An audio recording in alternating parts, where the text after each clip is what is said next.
Here's one of the best reasons you left the house tonight. One of my oldest friends, and she's much younger than I am. Ladies and gentlemen, Melissa Manchester.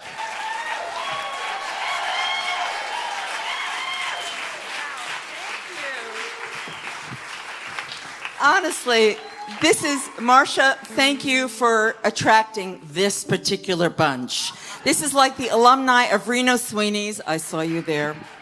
Yes, I did, with your bun. You were so fantastic. I'm so thrilled. And the alumni of the Harlettes. Yes, I was the founding Harlette, by the way. I know. I've told this story 10,000 times, but it is true. I was playing at a place across the street from where Bet and Barry had worked out their stuff at a place called the Continental Bathhouse on West 74th Street, and I was playing diagonally across the street in a place called the Focus. And Barry and I were jingle singers together, and Bet never was. And so he brought Bet over, and she had just done the Carson show for the first time. She sang Shaboom, Shaboom in her pedal pushers and made everybody nuts. And so after my set, I was introduced to her, and I said, we're so excited, everybody's just so excited for you because it was a thrill. What are you doing next? She said, well, I'm getting ready to do Carnegie Hall. I said, oh, that's interesting. Are you going to have any background singers?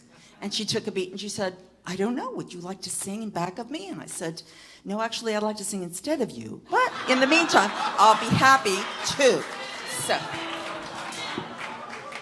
So I was the toots in the middle for 6 months. Yes, indeed I was. So, yes, and I gave birth to Charlo Crossley.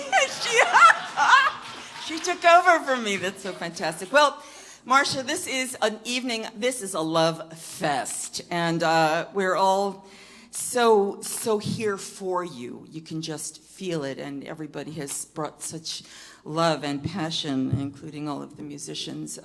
Thank you for asking me to sing these next two songs. This is an interesting, it's interesting when a songwriter asks another songwriter to do a particular song. This next song that I'm going to do for you, it took me a long time to wrestle to the ground because it's about real people who once lived. When I was 17, I started reading about Gertrude Stein and Alice Toklas and what would happen in their salon, all the artists, and the fact that they were the only people that had food. And so all of these poor artists would come, except they were extraordinary. And I thought, well, that's really an interesting idea for a song. So I did, but when you're writing around about real people, the camera inside of your mind keeps looking at what you're seeing on the walls of that salon, all of the Matisses and the Picassos, and all of the people that would talk and create what modern art would become. So sweet Stephan Oberhoff co-produced this record, and thank you, MARSHA, for asking me to sing When Paris Was a Woman.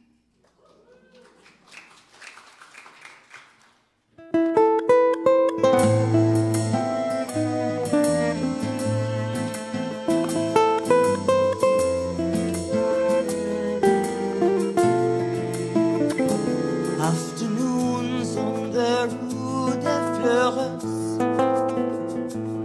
in the flat that I shared with Gertrude, we served tea and got drunk on conversations with the lost generation she'd found.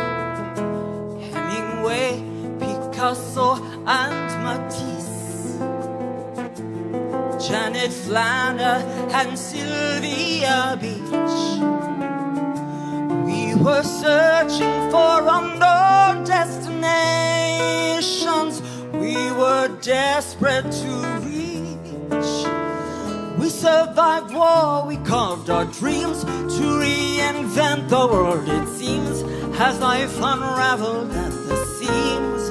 But oh, et voilà, when Paris was a woman, when Paris was a woman,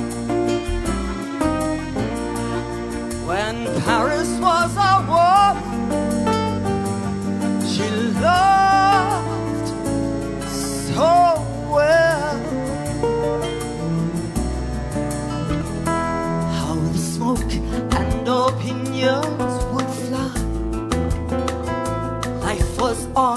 art was life or else die. So we cared for each word and every color, like a bud on the way to its bloom.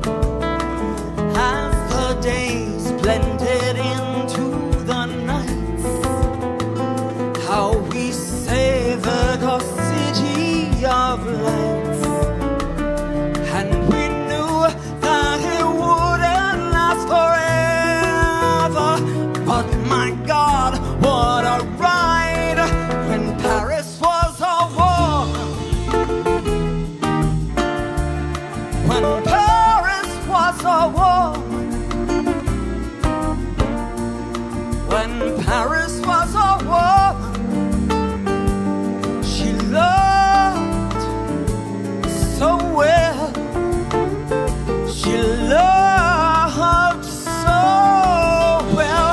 My Gertrude, she was my shepherdess, my Pyrenees. With eagle eyes on mountain range was she. She so loved me. We so loved when Paris was a war.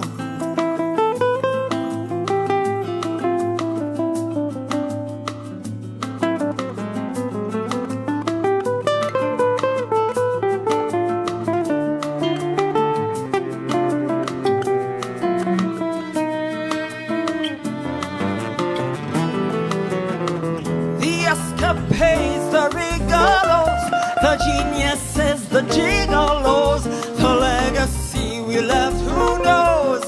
But oh, Gertrude, when Paris was a war, when Paris was a war, when Paris was a war.